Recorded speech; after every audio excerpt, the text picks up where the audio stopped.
preparing for our winter garden or preparing our garden area for our spring season. And now we're going to go into preparing our growth for us, what we can do for our bodies health-wise with what we grow. Erica, take it. Well, once we have grown our veggies and we get to this time of the year, and what usually happens during this time of the year, either our little babies, when they go to school, they having a cough or they didn't even got it from somebody else or wherever they done been. And then those babies can get a whole lot. And then where the cough go from? Them to who? To us. To the parents, and yes. So the whole house got something going on. Oh, yes. And so, we want to take our veggies, and there's so many things that we can do with them. We can use the veggies and herbs for that, and we can also use them just for, just whatever meal we're going to have. So let's start off with what we can do during that cold and flu season. Okay, yes. Talk to us. We can use oregano. Oregano is a herb. It's in our garden. Yeah, we use it for things like pasta, Italian food. So what can we do for oregano? But oregano also helps us to pull mucus out. Oh. So you make yourself a little oregano tea where you boil it. Or you can dry your oregano when you first pick it earlier in the season. Right. Put it in a little tea bag, and then boil it. Okay. And you can either mix it with other things like lemon or if you have some echinacea or garlic, and make all of that into a little tea or just the oregano by itself. And then you just let it seep and sip on it. Okay. What that'll do is it'll help extract some of that mucus that you have down in your chest. Right. It'll help cut it. Yes, and just pull it out. Okay. So you have your oregano for that. You have your lemons and your honey, and your ginger.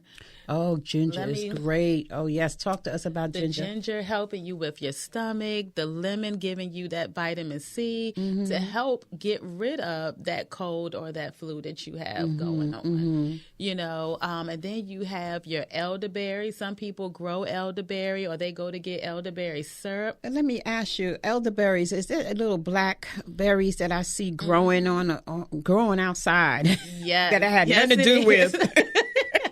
Yes, and then you can take those, and you have to be very careful with preparing those. Now, I haven't prepared elderberry, but I have a friend of mine that goes to my church, and she makes elderberry syrup, elderberry this, elderberry tea. I hear it's good for diabetics. That's what I hear. It is good for diabetics, as well as oregano is known to be good as well. Okay. Now, while we're talking about these herbs and things, make sure for those people who are on medications that they definitely I want to say that right now before we really get into it. Okay, disclaimer. Talk to your doctors before you do certain things. Okay. Now, of course, the lemon and ginger and honey, that's okay. But as you and I continue to talk, as an example, if we're going to make, let's say, a stew, or you're eating your collard greens and your kale greens, but you take, I think it's called warfarin, but it's like a blood thinner. Warfarin, yes, which is a blood thinner. You got to be careful with certain things vitamin you eat. K. Yeah, like collard greens. Kale greens. So even though you and I are talking about things that are good for us and that are healthy for us, you want to make sure that you're careful. Talk to your doctor. How much of this blood thinner am I on? How many pills am I taking? Is it okay for me to have, the collard greens or to make a broth and mix it with kale and onions, which is good for colds also, or when you're not feeling well. Right. When my son isn't feeling good, I pick some kale out of the garden, take some onions. You can either do a vegetable broth or a chicken broth, and you put that together and boil it and just the fumes from it, the heat from it, and then the nutrients that are in it. It's the nutrients. Sometimes people want to know, why do I feel so much better after I eat homemade chicken soup? Homemade, not talking about the can. It's because of the nutrients. Your body needed something in there. It received it, and you feel better. Right. Yeah. And then even making broth, you add the vegetables to certain meats, like the chicken. You know, the bones from the chicken and certain pieces, and you making that broth, and you mixing it with your onions, mixing it with your kale, you know, mixing it with carrots and things of that nature, and then you're eating these things, and they're not only tasting good, but they're giving, like you said, your body's the nutrient, the things that it needs to be able to heal itself. Right. You know, God created our bodies in such an awesome way. It can literally heal itself we're giving it. It's like a self-cleaning oven. Self-cleaning, but self-healing body. Yes. It also helps clean you out, though, actually. Yes, it does. You know, if you eat right and you put the nutrients that you need in your body, you're going to see everything starts working better. It does. It does. And, you know, it's a soup that my son loves when he's not feeling that great. It's a lentil soup. Oh, yeah. So we take those lentils and then those garden carrots that we didn't pick. The ugly carrots that I grow. Right. Look, that soup don't even matter because by the time you chop them up, nobody know that it was all crooked and bumpy. You take that garlic you've grown from the garden, take those cloves and put over in there. You know, get some bay leaves and put over in there. I grew bay leaves this season. And drying them out. Oh, I put bay leaf in my tea. I make tea with bay leaves. See? Look, you're already there. Yeah. You're already there. Yeah. You know, I purchased a bay laurel tree just because I'm like, you know, I think I like bay leaves a little too much and I need to have my own. So I'm right there with you. Exactly. It's so easy to grow. I mean, it is. You just grow it. You just give it the sun, the water, the warmth. I bought it in already. It's in the sunroom. It's still doing this thing. Yes. So you add in your bay leaves in there, some of them tomatoes you done picked out of the garden, chop them up and put in there. Your onions, some of them green peppers that's still growing right now. You know, put all of that in that good old broth, veggie broth or chicken broth, you know, and then let it cook. And I'm telling you, he's like, he goes, Mommy, before the week is over, I am feeling better. You know, Mom, can I get some of that lentil soup? Yeah, because you're getting nutrients. And if you're going out every day, eating out or buying fast food, you're not getting nutrients. Yes. You're getting something, but it's not nutrients. Right. Yes. And then, you know, we're picking our collard greens. We're either cutting them up and eating them, you know, for Thanksgiving or, you know, what I like to do is once I pick my collard greens and I chop them up, I take half of them, put them in a Ziploc bag and stick them in my freezer. Then I take the other half and that's what we'll have, you know, for the next couple of days because it's not going to last a week the way they enjoy it, you know. And that's the other thing about cooking them fresh. It's like your family, it tastes so good. They eat them up. Yeah. The kids don't care about eating the vegetables because they taste good. They taste good, right, because it's fresh and it's also probably the way you prepare it. Yes. But I have a question. Yes. Go back to your collard greens and freezing them. Yes. I like to know about that preparation process. Okay. So it's two different ways that you can freeze your collard greens.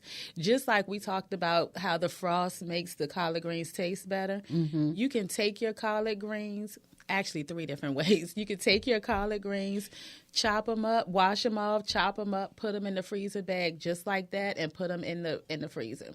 Okay. What'll happen is that cold acts almost like a frost. When you go to pull them out and they thaw out, they're going to look as if they're cooked. But they're not. Okay. You take that out and you go ahead, you know, and you start to cook them. Whatever liquid is in there, because you washed them prior to, pour all of that over into your pot. Add your onions, your garlic. They call that pot liquor? Yeah, that's what they call it. Oh yeah. That's what they call it. All right. You know, add maybe a little oil or, you know, olive oil in there. And then you cook them. That's one way. Then you have the other way where some people will blanch theirs just a little bit. Yeah. Where you wash them, clean them, cut them up, Put throw them them in in hot water. for just a couple of minutes. Pull them back Real out, quick. drain them. Once they cool, put them in a Ziploc bag, freeze them. That sounds like a lot of work, though. Then you got your third way, Okay. which you can just cook them. You cook them, and then you either eat some of them now and put the other ones in the freezer, which is sometimes how I do mine as well. Sometimes I'll cook everything down, and then the ones we're not eating them, I drain them, put them in a freezer bag, push all the air out, and stick those in the freezer. Okay. So whether you're putting them in there from just washing them, chopping them up and putting them in there, whether you're putting them in the freezer from blanching them and then putting them in there, or cooking them completely and put them in there. Those are the three ways that, you can freeze. Prepare them to be frozen. Be frozen. Which is great because sometimes you end up with a lot Yes. from growing and you don't want to waste anything. So this is a way of not wasting. Yeah. It's definitely a way of not wasting. And, and it's always good to have a little extra in there anyway. You don't know when you may want a little collard green or kale green, and you don't even have to cook them. If they're already cooked, pull them out, warm up, let them thaw out, warm them up and eat them. Or you've already done all your prep work. All you now have to do is put them in your pot and go ahead and cook them down. And cook them down. Yeah. Yes. So then we have back to, our soups and all those. Yeah, back to the soup. All those wonderful things. I think we were talking about chicken noodle soup. Yeah, leave the noodles out. Let's talking about chicken soup. Yeah. Yes, just chicken soup. Oh, yeah. And the things that you can add from your garden from that. It's like, what do we put in our chicken soup? Other than, the chicken, we're putting our onions in there. You're putting your garlic in there. Absolutely. If you want, another soup just popped in my mind, but let's stay on the chicken. Okay. If you want, you could throw some carrots, or celery out of your garden. Do you grow celery? I do grow celery. Okay. And the funny thing, you can still grow celery over the winter, but you definitely have to put that frost cloth over the celery. Oh, okay. That celery is just like how you're dealing with the cauliflower. You really want to be careful with Going it. back to the frost cloth, so you put it on at night and take it off in the day because they need the light to grow. Right. So you put it on at night, take it off in the day. And I've only seen them actually in two colors, which is green and white. It's a possibility they come in another color. They may come in a clear or something like that. Can you find them on Amazon? You can definitely not advertising, but Amazon has everything. You can find them on Amazon. You can find them at your big box stores. You can find them at your nurseries, So, yeah, they're everywhere. Okay. Yeah. So there is a lot that people have to do when you're gardening. You have to protect your babies and remember that you put the blanket on at night. You have to take it off in the day because it needs the sun. Okay. Yeah. So the chicken soup, the celery, the broth, the chicken, the onions, your garlic, all of these things are still coming. Our rosemary that we grew earlier this year, you pull that. And one thing that I think people really miss when it comes to chicken, I've done chicken with just thyme.